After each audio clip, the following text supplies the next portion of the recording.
Hi, I'm Peggy on Salz with Mobile Growth Summit here at an amazing show, and we've had some amazing guests and speakers. We have one right here, Jonathan Reich. He is CFO and COO of ZEDGE. I heard your panel. I thought it was very interesting. I want to get to the cut, which is basically, wow, how did you do it? How did you grow ZEDGE as you did without paid promotion? So let's just talk first of all, for people who don't know it, what ZEDGE is, and then we'll talk about how you did that. Sure. ZEDGE is a distribution platform for all forms of personalized digital content. We offer images, we offer sticker packs, audio files, video wallpapers, and that content can be used either to personalize your phone or across your social feeds or your messaging apps to just share more about yourself in a very digitally rich way. Is that across both platforms, Android? It is. And we are more dominant on Android, but we are available on iTunes as well. I mean, it makes sense that you could do this without paid promotion because you're tapping into a need. We want to personalize our phone. But is it also because you were one of the pioneers at it? Was it just because you have an early smart start? I think it's actually a couple things. As I said on the panel this morning, first of all, it's about offering a great product. Even if you're first to market, if your product isn't good, it's not going to last, and we've been around for a while. Second thing is not only offering great product, but also offering a value add to the user, and that can be something such as free content. Our app is a free app. We rolled out a marketplace in the app around a year and a half ago where we have premium content, but users can actually earn tokens or watch rewarded ads and access that content through the gamification. So with that, those are some key ingredients for providing growth. I'm intrigued because rewarded video, you think about that when you think about games, and here you've applied it. How long have you been doing that? Because it's a non-gaming app, and that is fairly unique. Sure. So we started introducing rewarded ad experiences, give or take, in January of 2018, and slowly but surely we're growing that. I think that the mindset is one whereby if you offer great content and you can avail users with the ability of accessing that content, not simply by digging into their wallet and making an in-app purchase, then they will take the actions needed in order to win that opportunity over.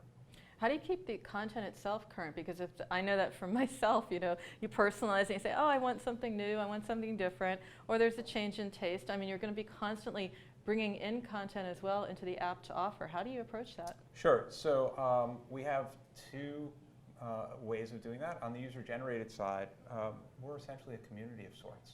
Okay. People enjoy sharing and then being able to access their stats. Where are they getting downloads from? How many downloads have they achieved? Things of that sort. And then with respect to the licensed content, we actually actively seek artists that are looking for a platform which they can monetize and gain access to 35 million monthly active users. And how can they monetize it? They have their, their collections, their work, and they offer it, and what happens? Yeah, so they get a virtual storefront of sorts, and what we've done in the marketplace is we've created a marketplace by artists, for artists, very transparent.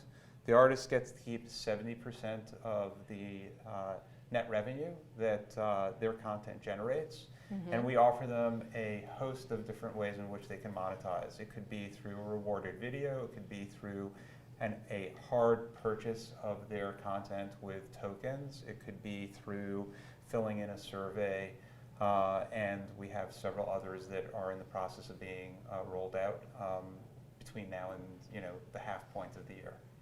And building that community, because again, no paid promotion here. So what was it from day one? Always word of mouth and just getting into finger on the pulse, or what was it? Sure, it's word of mouth, having a very large user base, being available throughout the world, and also we're the #1 in the personalization category, and being able to take advantage of that is something which has benefited us over time. So have you done to be number one? I mean, great, you have your fans obviously. Have you also looked at a lot of ASO efforts to be number one and stay number one? Because search, of course, is discovery. So if I'm finding you, that's probably half of it right there. Sure. So we've been very highly ranked in the Google Play Store and in iTunes for many, many years. And that really speaks to the quality of the user experience, the quality of the product. We spend a lot of time in terms of constantly monitoring what's going on in the store as we roll out new features, making sure that we're promoting those new features, and then running A/B tests on a regular basis. What content, what messaging, what images will result in an uplift in terms of getting users to download the app and keep it on their phone. I mean, I won't get into like growth stack, tech stack. That's a little bit of also what you have and you're going to keep internally. You're not going to tell it to me necessarily. But with A/B testing, that is so critical, and we know we have to do it, and we have to do it constantly and look at components of creatives. It's not just one test. Do you have any thoughts or any advice for our audience about how to approach A/B testing? Is there something in sort of like a tech stack that they should be considering to just do it the best way they can? Yeah, in our case, we have our own A/B testing platform that we've developed internally. You should be licensing that. Well, yeah, I think that the number one message that I would have about A/B testing is it's worth testing the limits. You're not going to necessarily be able to measure how effective certain changes are unless you do something that is sometimes maybe a little bit radical. But that doesn't mean that you throw all your traffic there. You can do something radical. You can then focus on a particular country, on a limited amount of traffic, and sort of see, hey, what does that tell me? And then you begin, pushing back from there, and then ultimately adopting a particular path to get to that next phase of growth. So what was a wild card for you? Maybe an interesting geo or approach where maybe even internally said, well, Jonathan, I don't know about that one, but it worked out. What was it? Yeah, so we've our legacy really is in mobile phone personalization, and more we've been expanding our reach and our viability across, as I had said, just like personalized content that people would use across their social feeds or would use in their messaging apps.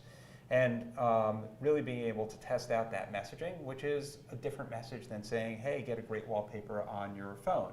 Right. So that's been an ongoing exercise for us, and one where we sort of internally came to the conclusion that we can make all of these minor changes, but for one to get a real good pulse as to what's going on, you have to try something that's a little bit more extreme than that. And moving from we're just wallpapers to we've got great images that you can use in your social feed or that you can use across your messaging apps.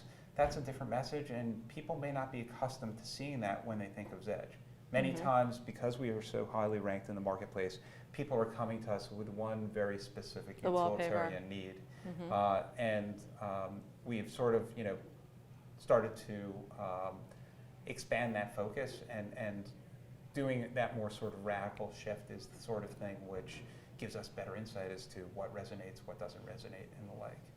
I could imagine, because it's so personal, have you even looked at something like, the chat bots and for example, I'm hearing a lot from app marketers are telling me, they're checking out Facebook Messenger, it's working really well, those platforms. I could imagine it would work for you. Have you explored them? Yeah, we haven't explored them yet.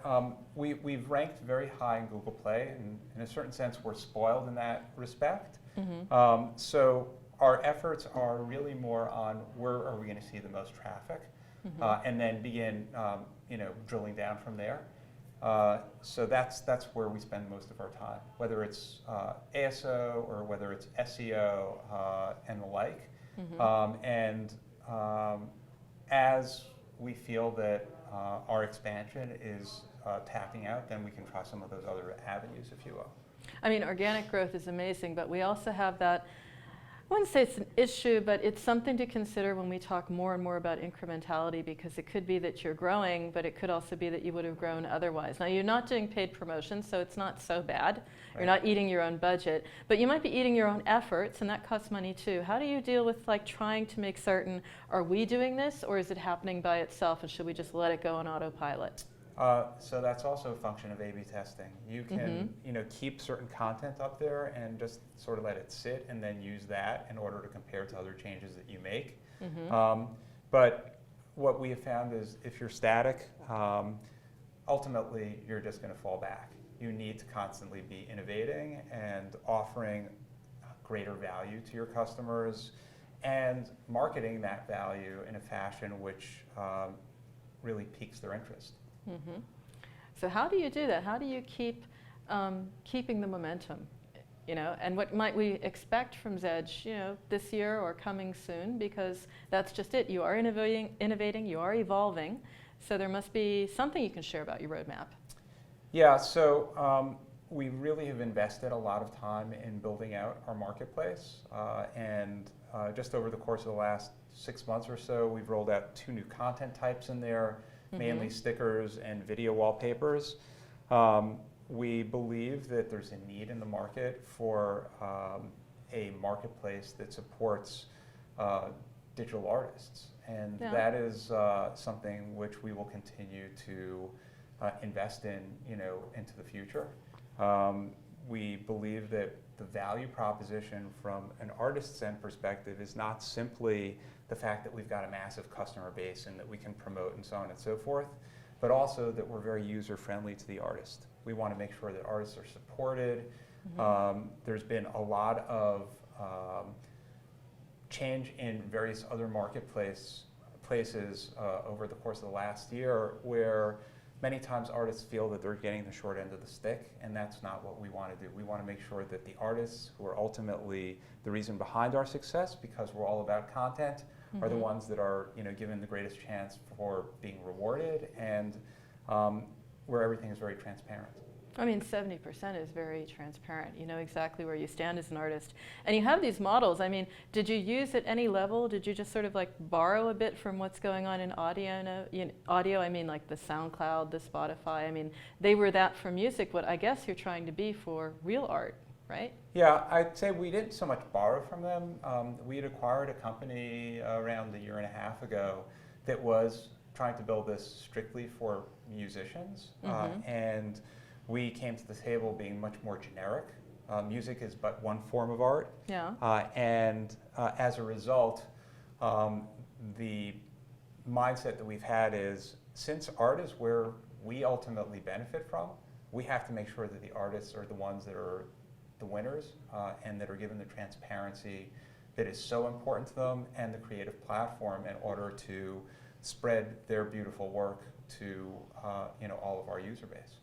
And when you look out, I mean, that's a great way to grow the company in 2019 and to expand that. When you look out at what app marketers could be doing to grow their app, why don't we just close with a piece of information, a piece of advice? You said, yes, have a great product. Absolutely. They think they have that already, of course.